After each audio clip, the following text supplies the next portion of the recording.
No single person in history, save Jesus, captures the public's and thus the media's attention like Donald Trump. We simply won't let him go away, even if he wanted to. Might be our fault, or maybe he's just determined to stay in the conversation. Consider that 1,200 books have been written about the man. Another 4 come out next month. Soon they might run out of titles. Standing above the most, if not all, is The Divider, written by Peter Baker and Susan Glasser. Peter with us now. Nice to see you again, Peter. I appreciate it. You think about how every other president has really exited the conversation, right? From President Obama, President Bush, President Reagan, President Clinton, even Quayle and Gore. Is Donald Trump going to ever exit the conversation in America? Well, he doesn't want to exit the conversation in America. The difference between this president and the other presidents is the rest of them more or less decided to go back into more of a private life. George W. Bush, as an example, went back to Dallas. He has a foundation. He works on some issues, but broadly speaking, tries not to have to play a public role. Donald Trump wants to play a public role. Not only that, he wants to run for the White House again. And so even if the media would like to give up on him, he doesn't want to give up on us. He's still out there giving rallies. He's still out there making statements, and obviously these investigations are newsworthy and require cover. So you're right. He's playing a larger role as a post-president than any we've seen, certainly in modern times. Yeah, probably all of them combined in modern times. If you think about this from the perspective of him wanting to be part of this conversation, the amount of coverage he gets and the amount of coverage that President Biden gets sometimes seems to be about the same. My friends on the right would say that shows media bias, and there's just not the aggressive reporting into President Biden there is into President Trump. Is that because of bias, or is that just because Trump's more interesting? Well, look, Trump obviously has at this moment something like 6 investigations going on. There's no investigation that's comparable going on to President Biden. That by itself, defines news coverage to some extent. Again, the president, and you're right, the former president obviously is willing to say things, do things, and to capture attention in a way that the incumbent president doesn't. Joe Biden doesn't go out there and issue, statements that seem to use the words death wish about his political opponents. So, of course, President Trump is going to generate more attention as a result of things. He wants that attention. That's what he's hoping to get. It's his modus operandi. It's the way he's conducted himself in politics, and it's what has worked for him. So he's trying to keep it up as he's thinking about 2024.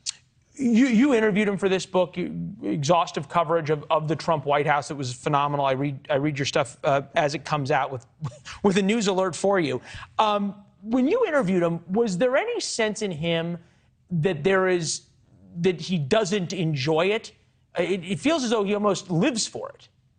No, he loves it. He absolutely loves it. He had not just us down to talk for our book, but a lot of different authors down to talk for their books, including authors he couldn't assume were going to write favorable books. It didn't seem to matter to him. He wanted to have a chance to talk, to give his side of the story. It's a challenge, of course, as a reporter to interview him because he's not a reliable fact witness. So you've got to be careful. He's not going to tell you a factual account of this or that. So you go down there in order to try to get his mindset, to try to understand how he thinks about things. But it's a challenge because, he's not going to, he contradicts himself even in the same interview, but he thinks he can, charm reporters, and he has a love-hate with reporters. He'll criticize us. At the same time, he'll give us interviews. Look at what he's doing with my colleague, Maggie Haberman. That's part of his nature, too. And it's, on the one hand, he courts media coverage. On the other hand, he disparages it in order to discredit any reports he doesn't like. It's a fascinating relationship that probably has changed things in so many ways. President Biden now is the subject of much of your reporting. Here he is talking last week. A lot of people missed this. He was speaking at an event where the name of a dead congresswoman was invoked. And here's the president talking about it. And I want to thank all of you here for including bipartisan elected officials like Representative Governor, Senator Braun, Senator Booker, Representative Jackie. Are you here? Where's Jackie? I didn't think she was going to be here to help make this a reality.